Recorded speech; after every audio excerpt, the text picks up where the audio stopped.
Seja muito bem-vindo ao momento Conecte-se com o Senhor, o nosso devocional diário de leitura da palavra e de meditação sobre o reino de Deus.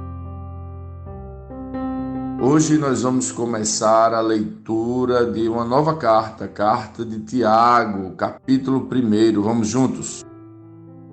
Eu, Tiago, escravo de Deus e do Senhor Jesus Cristo, envio esta carta às 12 tribos espalhadas pelo mundo. Saudações.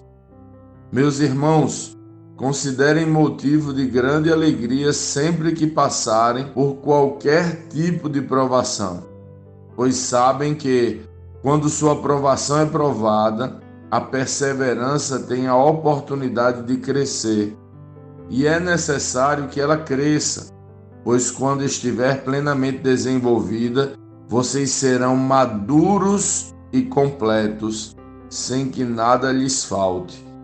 Se algum de vocês precisar de sabedoria, peça a nosso Deus generoso e receberá. Ele não os repreenderá por pedirem, mas quando pedirem, façam-no com fé, sem vacilar. Pois aquele que duvida é como a onda do mar, empurrada e agitada pelo vento.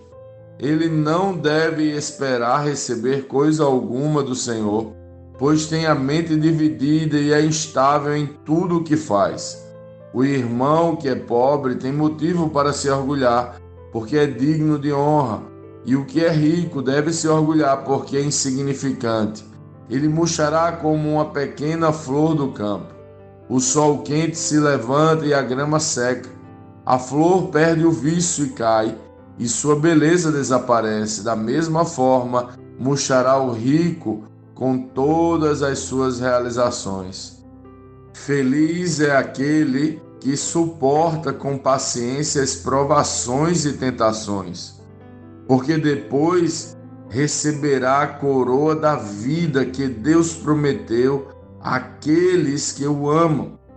E quando vocês forem tentados, não digam: esta tentação vem de Deus, pois Deus nunca é tentado a fazer o mal, e Ele mesmo nunca tenta alguém. A tentação vem de nossos próprios desejos, que nos seduzem e nos arrastam. Esses desejos dão à luz o pecado e, quando o pecado se desenvolve plenamente, gera morte.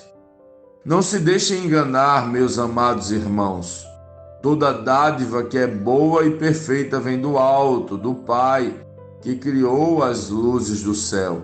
Nele não há variação nem sombra de mudança.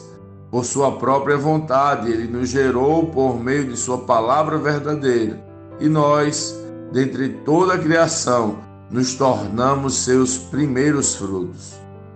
Entendam isto, meus irmãos. Estejam todos prontos para ouvir, mas não se apressem em falar, nem em se irar. A ira humana não produz a justiça divina, portanto, removam toda impureza e maldade e aceitem humildemente a palavra que lhes foi implantada no coração, pois ela tem poder para salvá-los. Não se limitem, porém, a ouvir a palavra. Ponha-na em prática. Do contrário, só enganarão a si mesmos. Pois se ouvirem a palavra e não a praticarem, serão como alguém que olha no espelho, vê a si mesmo, mas assim que se afasta, esquece como era sua aparência. Se, contudo, observarem atentamente a lei perfeita que os liberta, perseverarem nela e puserem em prática, sem esquecer o que ouviram, serão felizes no que fizerem. Se algum de vocês afirma ser religioso, mas não controla a língua, engana a si mesmo e a sua religião não tem valor. A religião pura e verdadeira, aos olhos de Deus, o Pai, é esta: cuidar dos órfãos e das viúvas em suas dificuldades, e não se deixar corromper pelo mundo. Lendo este capítulo de hoje, nós precisamos responder: como Cristo lê esse texto? o que aprendemos nele e que aplicações práticas esse texto deve trazer para as nossas vidas.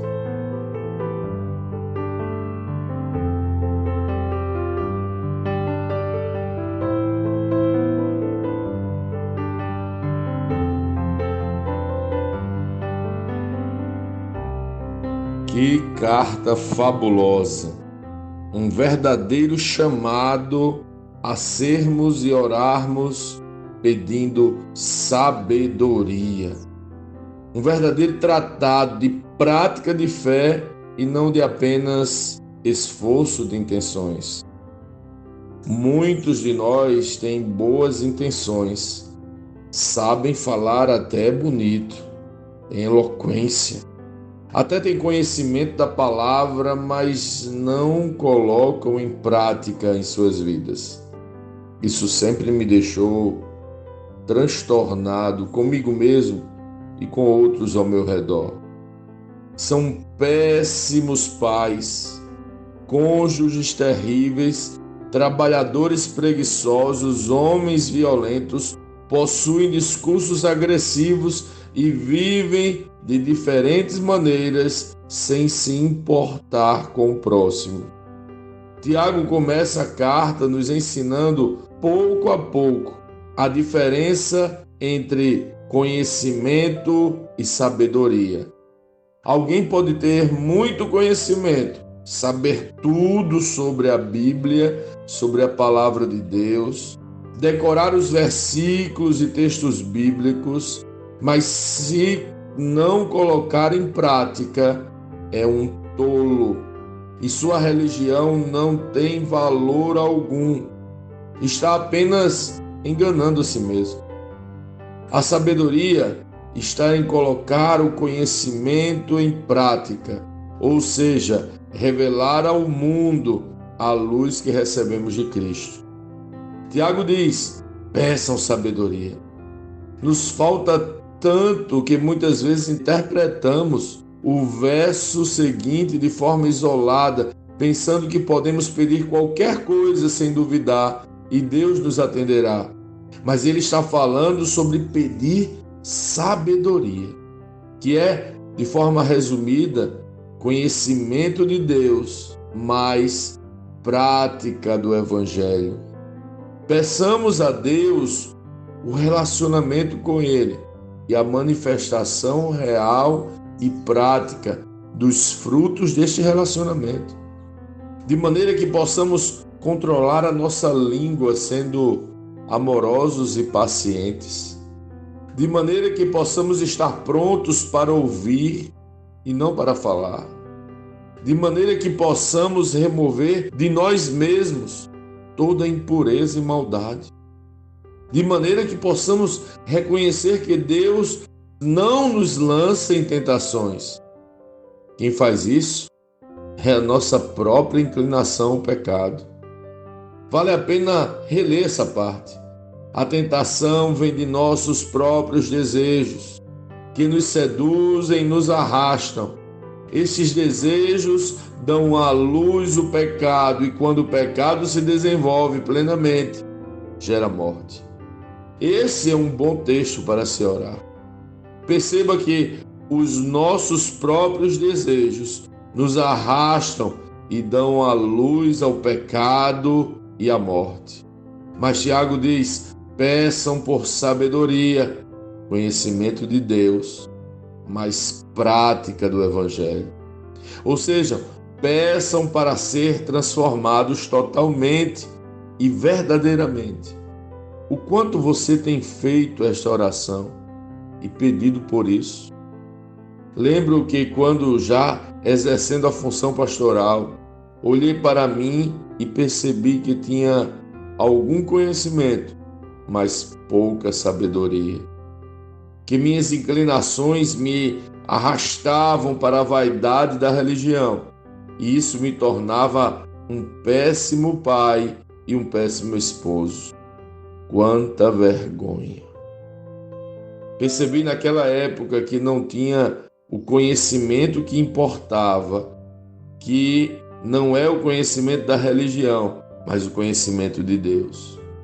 Percebi naquela época que não tinha a prática do Evangelho, mas era hábil em praticar rituais religiosos que não serviam para quase nada.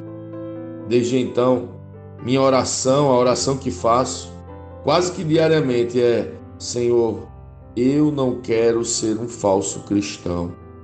Não quero ser um religioso de aparências. Eu quero a tua sabedoria. Hoje mesmo, antes de fazer a minha leitura e lembrar desse texto, essa foi minha oração. Não quero ser um cristão fake, que só tem intenções e palavras bonitas. Quero realmente me parecer contigo, me parecer de verdade contigo, Senhor. Em um tempo de cristãos fake, onde multidões saem às ruas em nome do Messias para pedir: arme o seu próximo, penso que esta deve ser a nossa oração. Se não tivermos o evangelho do amor de Cristo como prática de vida, seremos, na verdade, a geração dos cristãos fake e não a geração do avivamento, como tanto sonhamos. Que possamos chorar e clamar ao Senhor por sabedoria para nós, para a sua igreja, que possamos pedir a Ele crendo que nos atende e nos permitirá ser totalmente transformados a cada dia pela palavra do seu reino. Não só de palavras, mas em nossa prática diária do Evangelho.